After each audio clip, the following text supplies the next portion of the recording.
Assalamualaikum warahmatullahi wabarakatuh. Perkenalkan, saya Fati Widiasari dengan nomor induk mahasiswa 1930 20 70 90. Baiklah, di sini saya akan melakukan praktikum fisiologi tumbuhan. Praktikum yang kedua ini yaitu tentang difusi, di mana tujuan dari dilakukannya praktikum ini yaitu untuk mengetahui proses difusi pada tumbuhan. Nah, pada proses ini akan terjadi perpindahan zat terlarut dari konsentrasi tinggi ke konsentrasi rendah.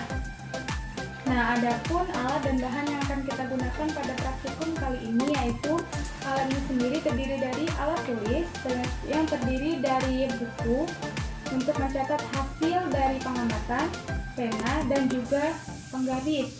Nah, untuk bahannya kita menggunakan tanaman pacar air yang lengkap dari daun, batang, dan akarnya. Kemudian ada tanaman eceng gondok, pewarna makanan yang berwarna merah, sendok plastik yang digunakan untuk mengaduk, 2 gelas air mineral, dan juga wadah beserta air kurang lebih 250 ml. Selanjutnya kita akan melakukan langkah-langkah dalam praktikum kali ini. Yang pertama yaitu kita akan membuat larutan berwarna, di mana kita menggunakan larutan berwarna merah dicampurkan dengan air yang berisi air sekitar 250 ml. Kita tuangkan berwarna secukupnya.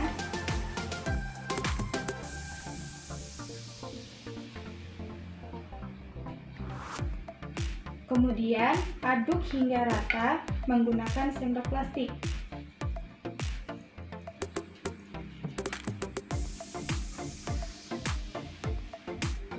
Jadi pada langkah pertama ini proses difusi ini berlangsung, dan langkah yang kedua yaitu setelah pewarna ini tercampur rata, masukkan larutan pewarna ini ke dalam gelas kosong air mineral. Kita bagi dua dengan sama rata.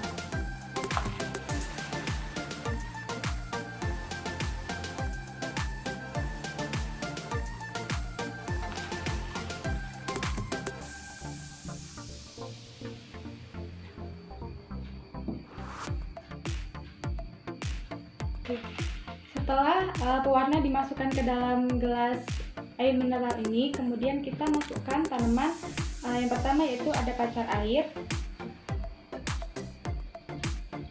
Begitupun pula dengan tanaman eceng gondok. Setelah tumbuhan berada dalam gelas ini, kita biarkan selama kurang lebih 5 jam dan amati 5 kali setiap 10 menit berikutnya. Nah, setelah kurang lebih dari 5 jam, kemudian kita lakukan pengamatan dan pengukuran pada tanaman yang telah direndam oleh air pewarna, dan kemudian catat hasil. Baik, kita lihat dulu.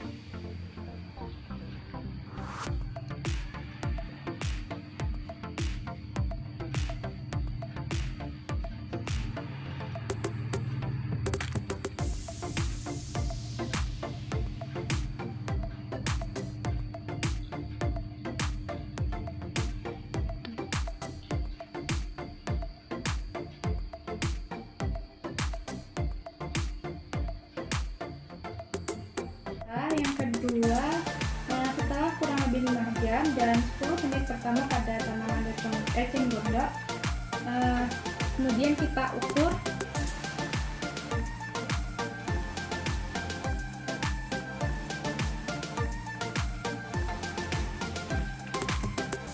dan kemudian kita catat hasilnya pada 10 menit pertama.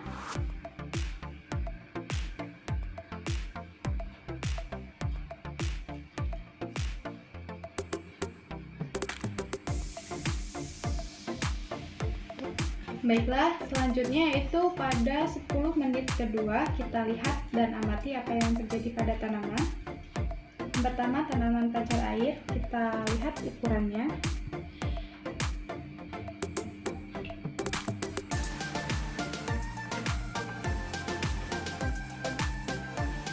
Dan catat pada tabel yang telah disiapkan.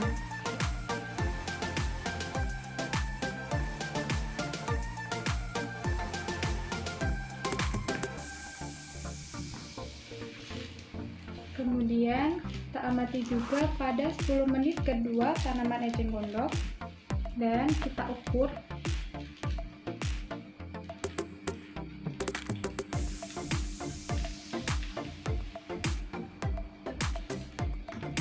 Kemudian catat hasilnya.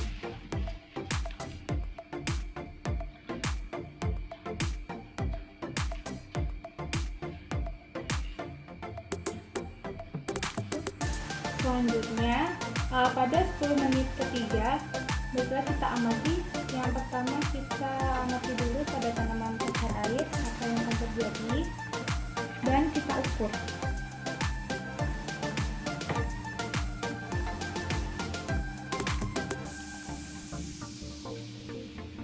Kemudian catat pada tabel yang telah disiapkan.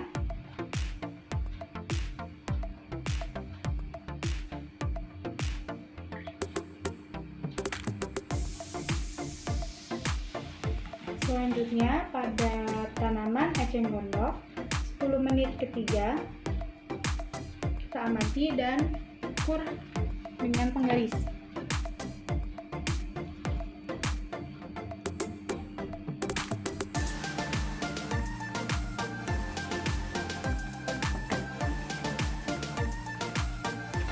Kemudian catat pada tabel.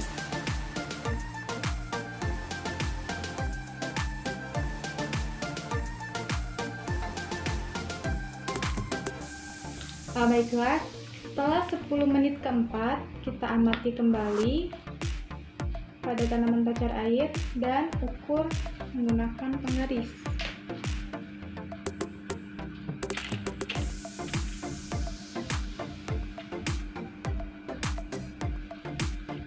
Kemudian catat hasil pada tabel.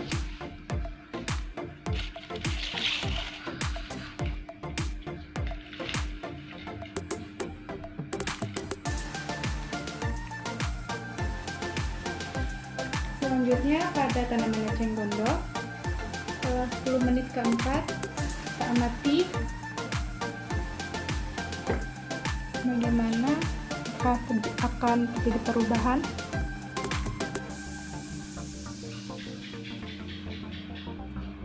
Dan kemudian kita catat pada tabel yang telah disiapkan.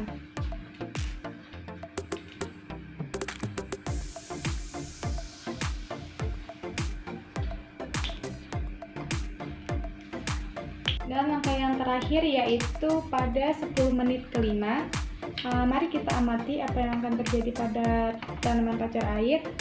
Kemudian kita ukur ya.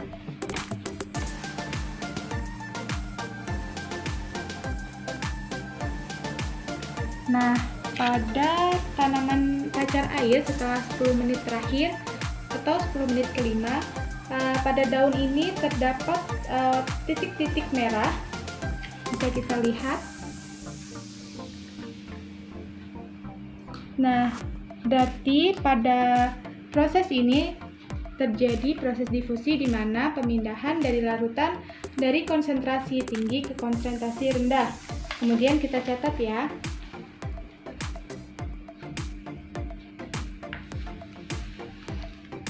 Selanjutnya 10 menit terakhir atau 10 menit kelima pada tanaman eceng gondok kita amati dan ukur.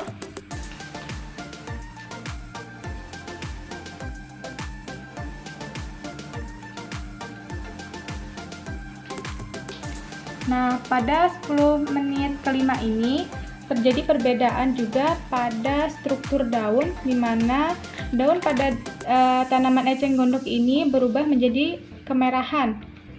Ini membuktikan bahwa proses difusi ini berlangsung secara spontan dan berhasil. Kemudian kita catat pada tabel.